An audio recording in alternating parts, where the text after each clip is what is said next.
don't understand that I used to do is that, like, I used to want to hang out with a guy every single night, like, to the point that, like, my kiss count is, like, over 60, like a regrettable amount. But I don't understand how, like, now when I'm, like, actually in the dating scene and I actually want to, like, find, like, a long-term partner, I don't understand how you could be sharing such an intimate moment, like sex or making out or doing stuff, sharing such an intimate moment with a ton of different people. Your intellect is as weak as your dollar. Failure is your destiny.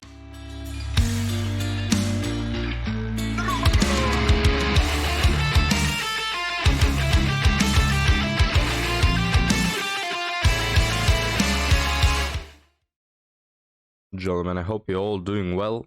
Welcome back to another episode of Women Regretting Hookup Culture while still being part of it. Let's hear this youngling right here.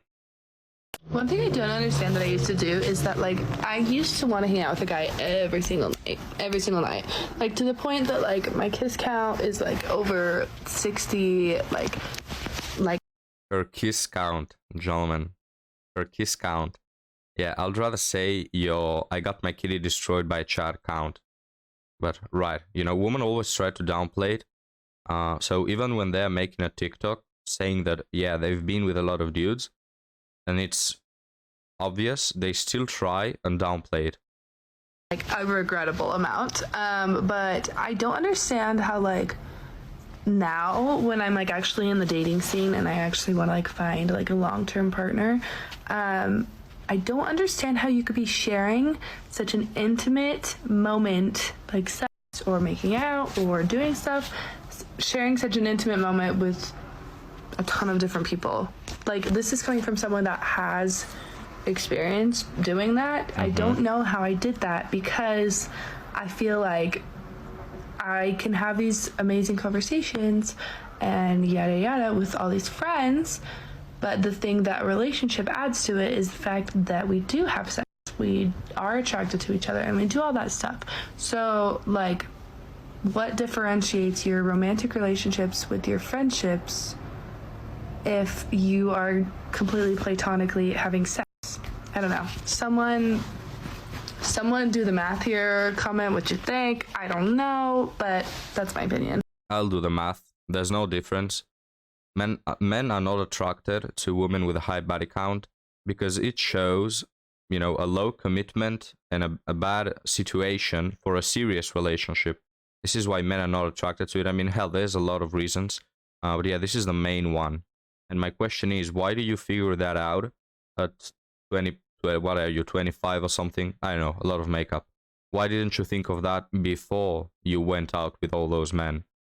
No man with self-respect should ever consider dating a woman with high body count. It's just a recipe for disaster. I had the biggest aha moment earlier today as to why I attracted a situationship into my life versus a committed relationship. I don't want to speak for all people who have never been in a relationship before, but at least for me, I'm very divided. What I mean by that is there is one part of me that really wants to experience a relationship and be with someone. Then on the other hand, there's another side of me that does not want to be in a relationship at all because I love my independence so much. Independence, gentlemen. Today apparently is the day of gaslighting and using inappropriate words.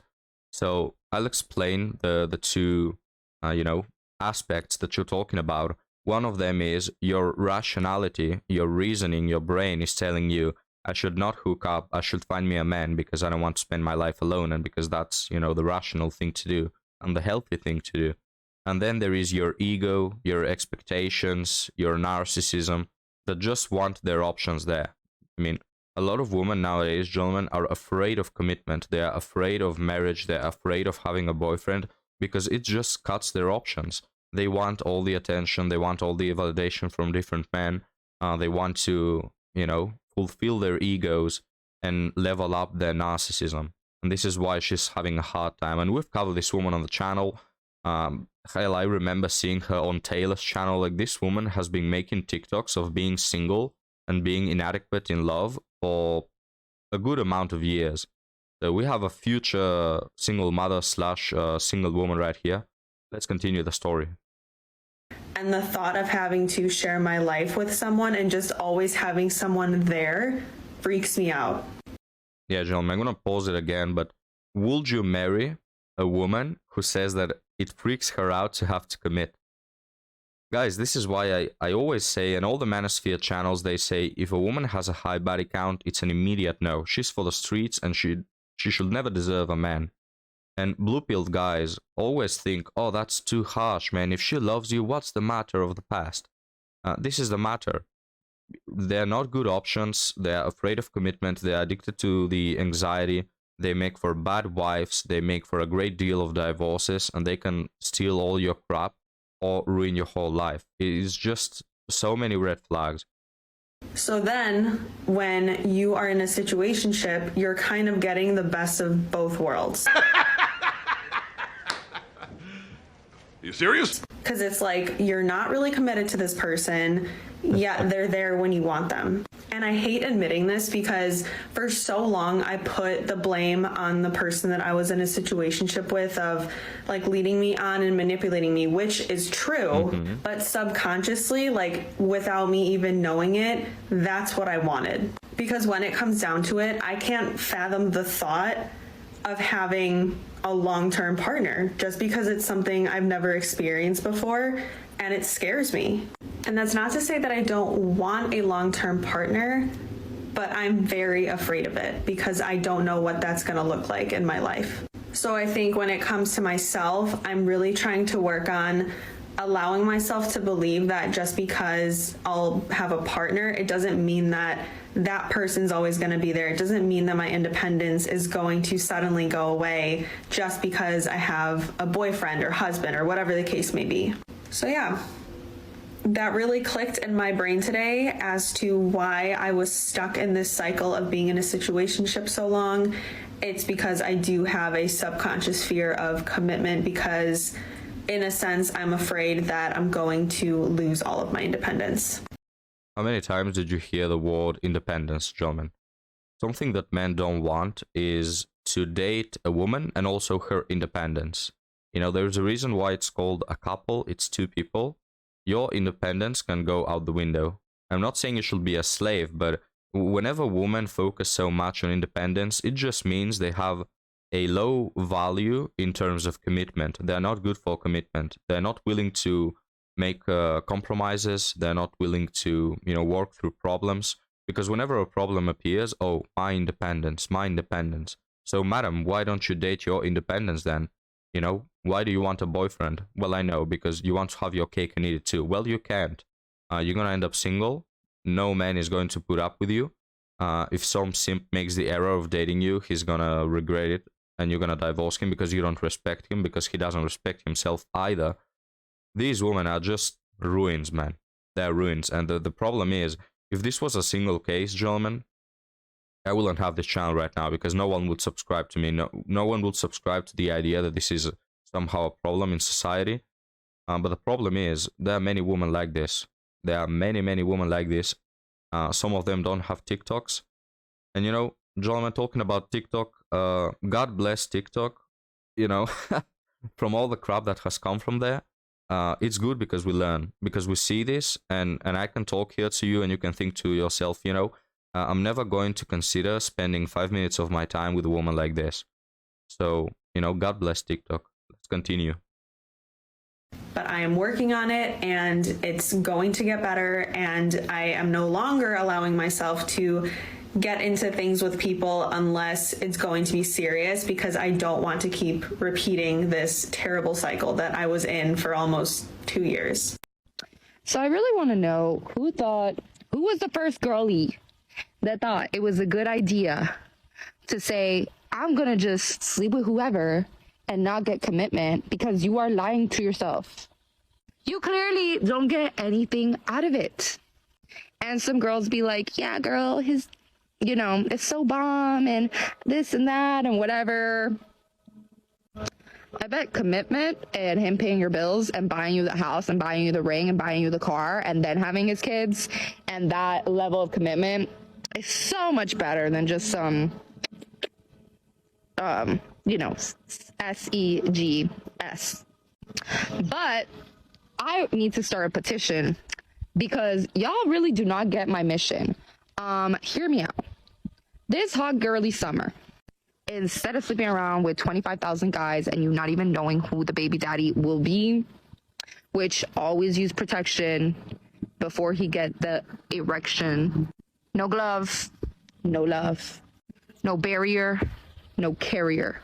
Anyways, after that, sex education, I would like to say that we need to stop opening our legs to people that don't pay our bills, that don't pay for the date, that don't pick us up and drive us around and like treat us like goddesses and princesses that we are.